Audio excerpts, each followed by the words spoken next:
الحمد للہ وحدہ والصلاة والسلام علی من لا نبی بعدہ اعوذ باللہ السمیع العلیم من الشیطان الرجیم بسم اللہ الرحمن الرحیم قل کہہ دیجئے یا اہل الکتاب اے اہل کتاب لما کیوں تکفرون تم کفر کرتے ہو بآیات اللہ اللہ تعالیٰ کی آیات کے ساتھ واللہ شہید اور اللہ تعالیٰ مکمل طور پر شاہد ہے علی ما تعملون اس پر جو تم کر رہے ہو قل کہہ دیجئے یا اہل الکتاب اے اہل کتاب لما کیوں تصدون تم روکتے ہو عن سبیل اللہ اللہ تعالیٰ کے راستے سے من آمن اس شخص کو جو ایمان لے آیا تبغونہا عوجا تم تلاش کرتے ہو اس میں عوجا کجی ٹیڑھ پن وانتم شہداء اس حال میں کہ تم گواہ ہو وما اللہ بغافل عما تعملون اور اللہ تعالیٰ ہرگز غافل نہیں ہے جو تم کر رہے ہو۔ ان آیات کے اندر اللہ تعالیٰ نے اہل کتاب کو ڈانٹ ڈپٹ کیا ہے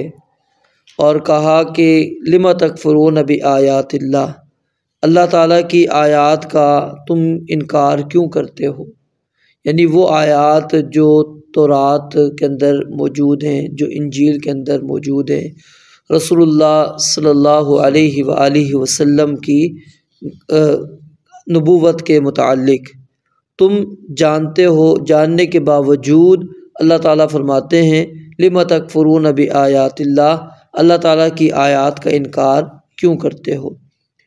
اور آگے فرمایا کہ واللہ شہید علی ما تعملون جو کچھ تم کر رہے ہو اللہ تعالیٰ اس سے پوری طرح باخبر ہے، اللہ تعالیٰ سے کوئی بھی چیز اوجھل نہیں ہے، اللہ تعالیٰ اس پر پوری طرح گواہ ہے تمہارے ایک ایک عمل سے۔ پھر اگلی آیت کے اندر مزید اللہ تعالیٰ نے کہا لم تصدون عن سبیل اللہ من آمن جو بندہ مومن ہو، مسلمان ہو جائے، پھر تم اس کو اللہ کے راستے سے روکنے کے لیے اسلام کے اندر کجیاں کیوں تلاش کرتے ہو، کیوں ایسی باتیں تلاش کرتے ہو کہ جس کی وجہ سے اس بندے کو متنفر کر دو اور اسلام سے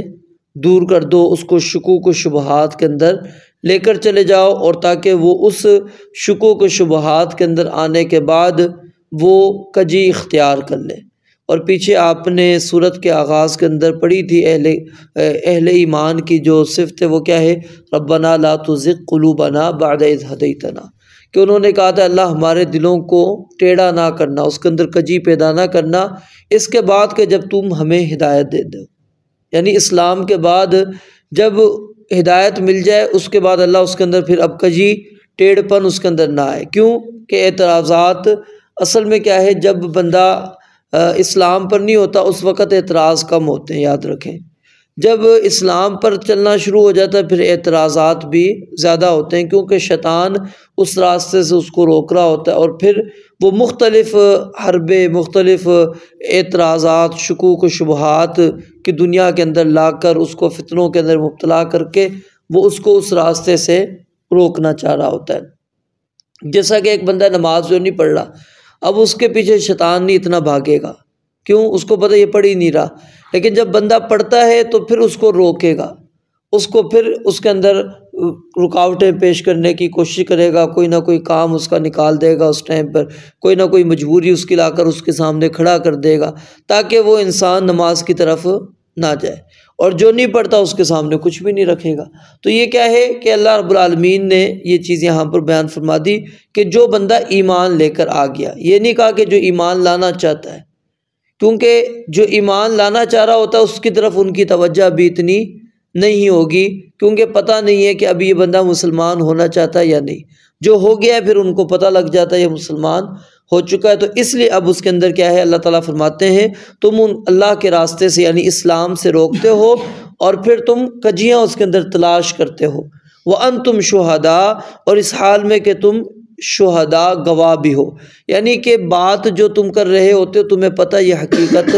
نہیں ہے، یہ جھوٹ ہے جو ہم مسلمانوں کے دلوں کے اندر شکوک و شبہ ڈال رہے ہیں۔ اب مسلمانوں کے دل میں شک اور شبہ کیا ڈالا تھا انہوں نے؟ رسول اللہ صلی اللہ علیہ وسلم کے متعلق ہی ڈالا تھا کہ یہ وہ نعوذ باللہ نبی نہیں ہے، رسول نہیں ہے جن کے بارے میں ہماری کتابوں کے اندر موجود ہے، یہ وہ کوئی اور ہے نبی، یہ جو ہے خود اپنی طرف سے نعوذ باللہ نبی بن کر آ گیا ہے، اس نے نبوت کا دعویٰ کر لیا ہے۔ تو اس طرح کی وہ باتیں ان کے سامنے کرتے تھے۔ وَمَا اللَّهُ بِغَافِلٍ عَمَّا تَعْمَلُونَ، اللہ تعالیٰ نے فرمایا کہ اللہ تعالیٰ ہرگز تمہارے عملوں سے غافل نہیں ہے جو تم کر رہے ہو۔ تو ان دو آیات کے اندر جو خاص طور پر جو چیز موجود ہے وہ کیا ہے کہ بندے کو اہل ایمان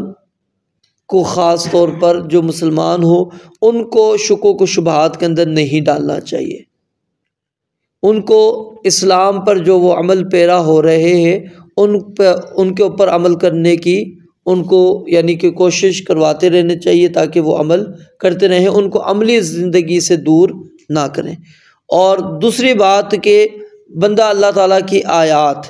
ان کا انکار نہ کرے، اگر یہ کام کرتا ہے تو پھر اہل کتاب اور پھر اس وقت کے مسلمان میں کوئی فرق نہیں رہ جاتا۔ رب العالمین سے دعا ہے اللہ تعالیٰ سمجھنے عمل کرنے کی توفیق عطا فرمائے۔ وآخر دعوانا الحمدللہ رب العالمین۔